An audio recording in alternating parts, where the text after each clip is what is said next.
5.18은 북한 특수군 600명이 일으킨 게릴라 전쟁이다. 그 다음에 시위대를 조직한 사람도 없고 지휘한 사람도 한국에는 없다.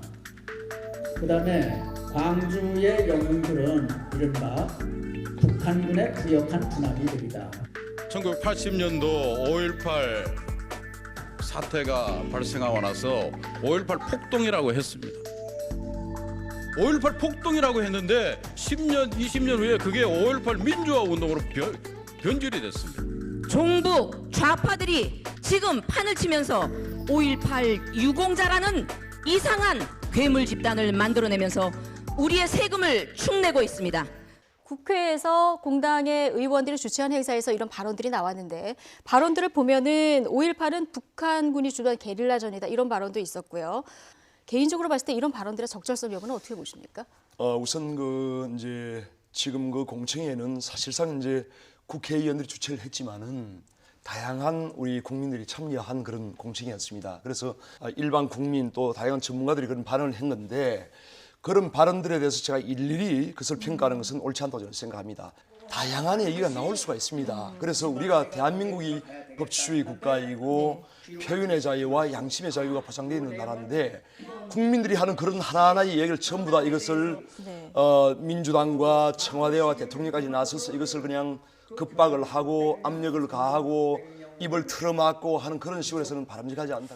어떻게 이런 사안을 가지고 우리가 야당을 겁박할 수 있겠습니까? 이건 우리의 겁박이 결코 아니고요. 제명을 하자는 게 겁박하는 거 아닙니까? 국민의 상식에 입각한 이것은 여론입니다. 오늘 우리가 지금 논의를 벌이고 있는 부분은 이미 전두환, 노태우 두 전직 대통령이 역사법정에 서서 반란 수괴죄로, 내란 수괴죄로 다 처벌을 받았고 그때 당시에 시민 저항 운동으로서 민주화 운동을 정당히 평가를 받아서 특별법을 만들고 국가 기념일을 만들고 국가 유공자로 지금 저희가 지정을 하고 있는 거 아닙니까?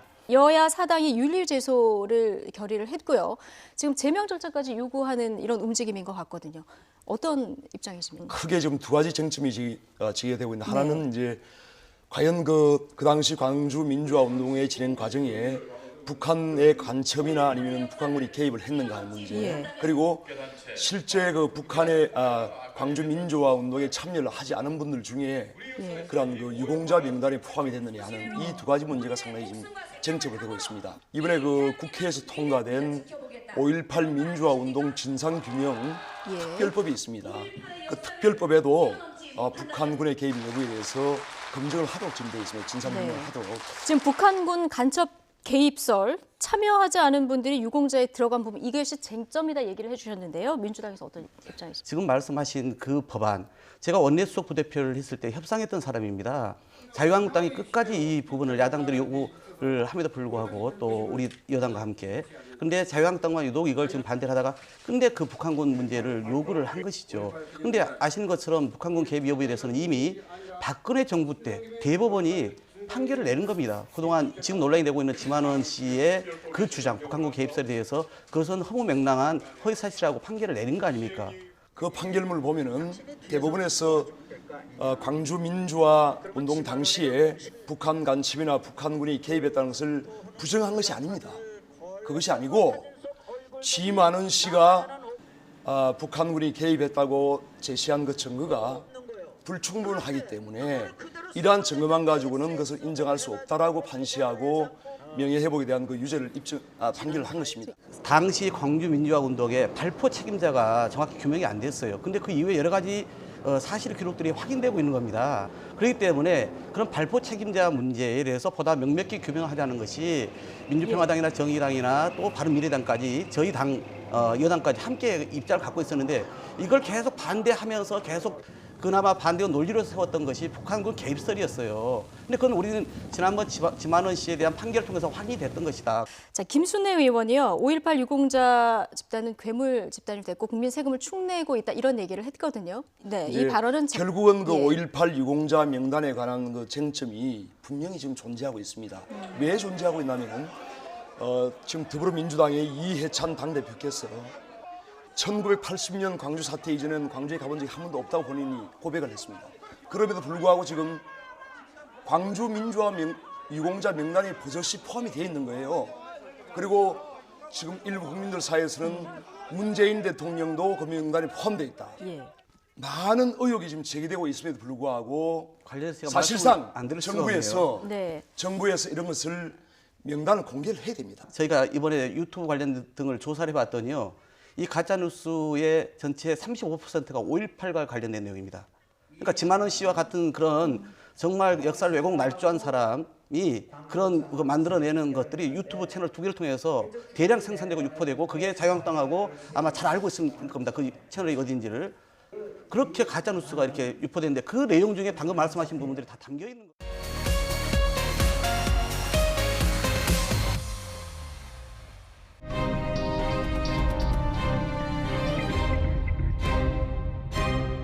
경기도 남양주시 인근에 뭐 주택가라고 네. 해야겠죠. 아파트 가까운 곳에서 일어났다고 합니다. 근데 차를 잡아 타자마자 뭐 상당히 추웠죠, 날씨가. 예. 뭐 그런 얘기를 하면서 차 잡기가 어려웠다는 얘기를 하면서 바로 뭐 핸들을 잡고 실랑이를 있다가 아주 무차별 폭행을 예. 한 상황입니다.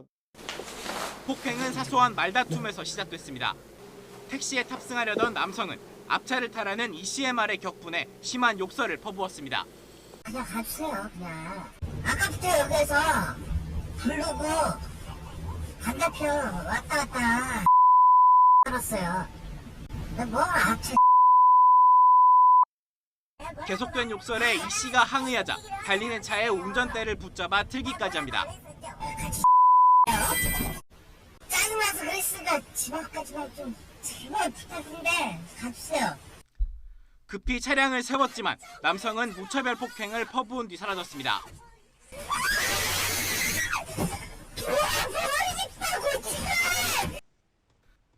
본인의 그 뭐 왜곡된 그 화풀이를 택시 기사에게 한 것이 아닌가 생각됩니다. 예. 새벽 4시고 자신이 앞쪽으로 가서 또 택시를 타려고 했는데 못 타서 다시 이쪽으로 건너와서 이제 탔는데 네. 아마 그 택시 그 기사께서 어떤 이유에서인지 네. 그 앞에 있는 차를 타라고 한 것에 대해서 본인에 대한 혹시 뭐 인격적인 멸시라고 뭐 생각을 했던지 네네. 아니면 이제 음주 상황에서 자신의 나름대로의 감정을 제대로 조절을 못했던지 예. 어쨌든 간에 그것이 그 시비가 돼서 아주 무차별적인 이제 공격 행위가 예. 결국 이제 이 택시 기사께서는 이런 시비가 계속 있고 상당히 위험한 상태다 보니까, 왜냐하면 중간에 역시 또 핸들을 막 잡아 예, 돌리는 이런 맞습니다. 예. 상황도 했기 때문에 그렇죠. 그래서 옆에 이제 그 길에다 세운 것 같습니다. 그때부터 그야말로 그 뇌출혈의 증상이 있을 정도로 집중적인 이제 공격 행위가 있었던 것 같습니다. 예.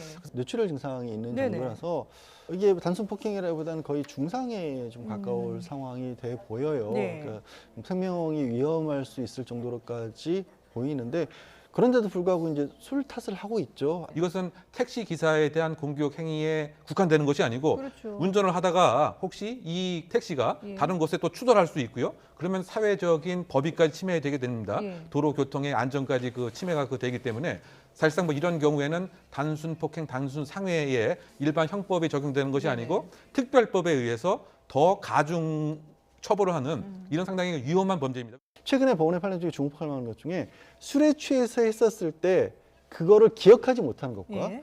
그 술에 취한 상황에서 본인이 행동을 했을 때 그때 당시로서는 내가 무슨 일을 하고 있는지 잘 아는 것과는 별개로 구별해야 한다는 또 판례도 있습니다. 그러니까 기억이 안 난다고 해서 그때 당시의 행동을 내가 무슨 일을 하는지 모르면서 하는 것과는 다른 문제입니다. 예. 그걸 이미 판례 법원이 정립을 하고 있기 때문에 예. 만취해서 기억 안 난다는 걸로 이 상황에 대해서 모면할 수는 없습니다. 그렇죠. 최근 통계에 의하면 최근 예. 수년간 평균적으로 보면 한 3,100건, 뭐 3,200건 이렇게 발생하는 것 같습니다. 네. 그래서 사실은 우리가 생각하는 것 이상 가장 안전해야 할 밀폐된 공간에서 상당히 많이 발생하는 거죠. 네. 하루로 따져보면 하루에 한 8건에서 10건 정도 이제 발생을 하는 것입니다. 예. 그러다 보니까 이것을 막을 수 있는 물리적인 구조를 이 공간에 좀 마련해야 되지 않는가, 네네. 이런 여론이 높아서 사실 버스 같은 경우에는 안전 차벽 같은 것이 있는 거죠. 있죠. 예. 그래서 그나마 좀 안전이 보호되지만 택시는 그와 같은 논의가 많이 있었지만 아직 시행은 안 되고 있습니다. 어쨌든 이와 같은 범죄 좀 더 제도적으로 경각심을 일으킬 필요가 있지 않나 생각됩니다. 예.